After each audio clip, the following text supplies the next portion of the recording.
Hello one more time, my friends. This is your social studies lesson for the day. Today is Thursday, April 9th, 2020. Let me go ahead and write the date up here. It is April 9th, 2020. This social studies lesson is about maps. You'll remember the one from last week was about maps. This one asks, what does a map show? Before we get into the lesson, let's look at the vocabulary. Our first vocabulary word is title. That's a word, you guys, that should be really familiar to you already. A title is a name given to something. It can be the name of a story. It can be the name of a book. It can be the name of a map, it turns out. Sometimes it can even be part of the name of a person. For example, if they are a doctor or a judge, they might have Dr. So-and-so or the Honorable so-and-so in front of their name. That could also be a title. But for our purposes today, the title means a name given to something such as a book or a map. And in this case, it's going to be a map. A continent is one of the 7 main parts of land on Earth. We have 7 continents on our planet. North America is our continent. A compass rose shows directions on a map. The compass rose, and I know they'll get into this a little bit more, but the compass rose shows us that where on the map is going to be north, where will be south, where will be east, and where will be west. And we'll take a peek at that once we get inside the article. A map legend tells what the symbols on a map mean. So different maps are going to have different symbols. You might see little triangles maybe to show mountains, or squiggly lines to show water, or gray lines to show a highway. Depending on the map, the symbols might be different, but there usually will be a map legend to tell you what each symbol means. A scale tells what a small distance on a map equals in miles and kilometers, because of course a map is a shrunk down version of a place that we're looking at, right? And so it tells us how many miles maybe 1 inch is or stands for on the map. So that's what we're going to be talking about today. What does a map show? Eva's class is studying maps. Eva wrote what she knows about maps. What do you know about maps? And if you don't know that much about maps right now, that's okay. But look what Eva's done here. These vocabulary words that we just read, and I know it's a little hard to see on her screen, but you can see that she has pointed out the compass rose. If you look really closely, you can see that that's north, south, east, and west. The title of our map, this is a map of North America. I can read that tiny print, believe it or not. The map legend is here, and that we can't tell what the symbols stand for yet, but she's labeled her map legend. The scale tells us how many miles are in a small portion of this map. And a continent, this is the continent of North America. That's our continent where we live. Let's go ahead and open up the assignment. Let's look at the next page. Here we go. Make sure we're nice and even so you can see. Okay, let's learn a little bit about a map. This is North America. It consists of the United States. Canada is part of North America. Mexico is part of North America. Central America. And Greenland and the islands of the Caribbean are all a part of North America. So it's not just us in the United States. We've got Canada up here, Greenland, Mexico, Central America. Those are all parts of the continent North America. We have here Canada, the United States, and Mexico are what we can see. We're very lucky. We live near the Pacific Ocean, but North America also is surrounded by the Gulf of Mexico and the Atlantic Ocean on the East Coast. And so let's read a little bit about a map. Learn about a map. Look at the maps below. Each has a title that tells you what the map is about.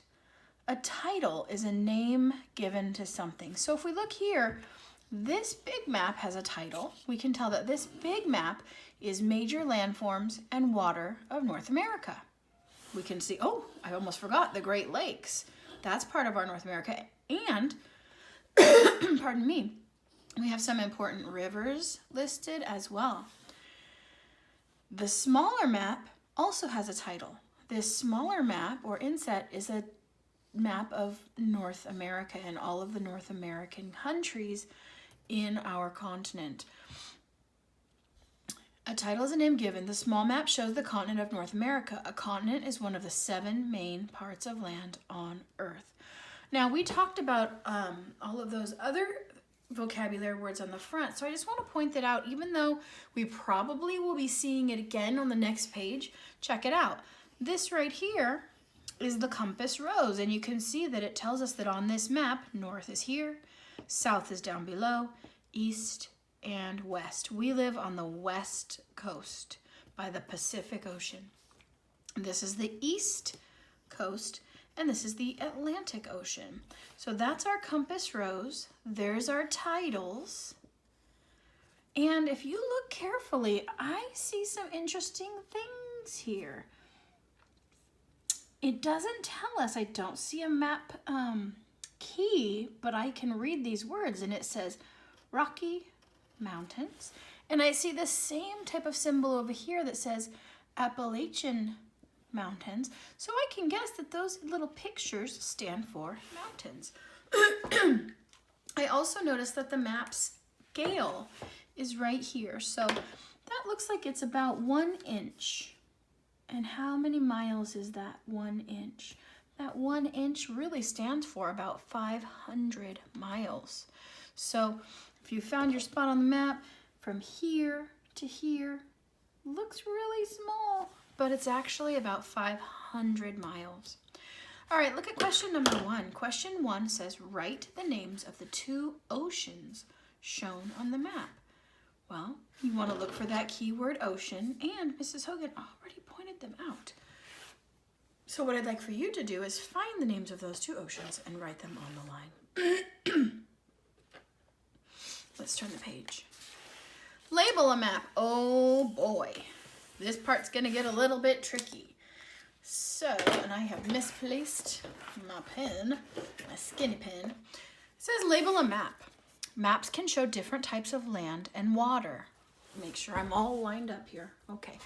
This map shows most of the country of the United States and part of Canada and Mexico. It also shows mountains, rivers, lakes, and oceans. What rivers can you name? Well, you guys, let's go back. This map has been filled in for us. You can see that we have a river here. That's the Columbia River. We have a river here. Pardon me, that's the Colorado River.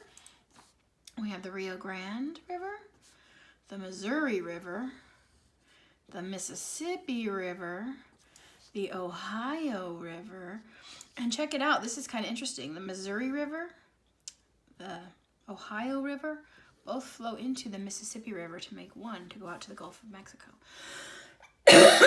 You also have all of the we call these the Great Lakes. Lake Superior, Lake Huron, Lake Michigan, Lake Erie, and Lake Ontario. And so what they want you to do, you guys, is simply label those parts of the map. Now, it's okay to open this up and take a look. I see that right here, I have a blank line, and I can see that that is in a different country. Well, if I look over here at my map, I can see that that is the country of Canada. So when I label my map, I'm going to write Canada. Sorry about the red pen. My black pen has disappeared. I don't know where it went. Let's take a look. I see an arrow pointing to a river here. So I'm going to go find that river on my other map. Well, there it is. And it says Columbia River. So I'm going to write. Now you're going to need to write kind of small because they don't give us much in the way of lines. So we're going to write Columbia. And you can see just Columbia barely fits, but I can squeeze river underneath. Okay, so that's what I want you to do. I want you to go back and forth. Part 1, or question 2 says label the land and water on this map. That's what I've already shown you. I've started off with Canada and the Columbia River. But each of these things, you guys, stand for a body of water or body of land on our continent. Use the first map to help you label, okay? The last part talks about those map features that we were talking about earlier. Okay, it says maps have many features that help us use and read them. You can see that this map is set up in a different way. We have the compass rose. There it is again. It tells us north, south, east, and west. A compass rose shows directions on a map. The 4 main directions are north, south, east, and west. It says north, east, south, and west. It doesn't matter what order. What matters is that you know which direction each one is. Here's our title. This map is mostly a map of the United States. We can see Canada and we can see Mexico, but because all of the states are labeled, we know that this is mostly a map of the United States, and we can also tell by the title that that's what its focus is. Over here is our map legend. A map legend tells what the symbols on a map mean. A symbol could be a shape, a line, or a color. So if we look carefully, if you see a thick dark line, like right here, there's a thick dark line, or a thick dark line right here, that is a country border. That means here's the United States, here's the border between the United States and Canada, and here's the border between the United States and Mexico. The state borders are also skinny lines, but are also lines, but they're skinnier, they're thinner. So we can see here's where we are, California. Here's our next door neighbor, Nevada, and you can see that there's a really thin line dividing us. Our neighbor to the north is Oregon. It's cut off a little bit, but you can see it's another skinny line. And our neighbors to the southeast is Arizona. And here's something that I think is interesting for California. We have a lot of neighbors, but our neighbors to the southeast is Arizona. So you can see that's a skinny line. But then we are also neighboring with a whole nother country down south. We are neighboring with Mexico. So you can see that's a thick line because it's a country border. So California has some state borders and some country borders. Okay. And finally, that we have that star. The star says national capital. So I don't know if you can see that star on this map. I'll give you a hint. It's on the east side. There's our star right there. Our star is our state, or sorry, rather our national capital, which is Washington, D.C. A date on the map shows when a map was made. And here's our scale. A scale tells what a small distance on a map equals in miles and kilometers. So, it asks how many symbols are shown on the map legend. Let's look at our map legend. See if you can answer that question. How many symbols are shown on the map legend? Oh, and I forgot to talk about the scale. For this scale of this map, an even smaller section, maybe 1 centimeter, is equal to 100 miles. So interesting. And then over here, it shows us a different scale. About 1 inch is equal to about 400 miles. So you guys, go ahead and review the features on the map, and then count how many symbols are shown on the map legend. Enjoy, and I will talk to you soon.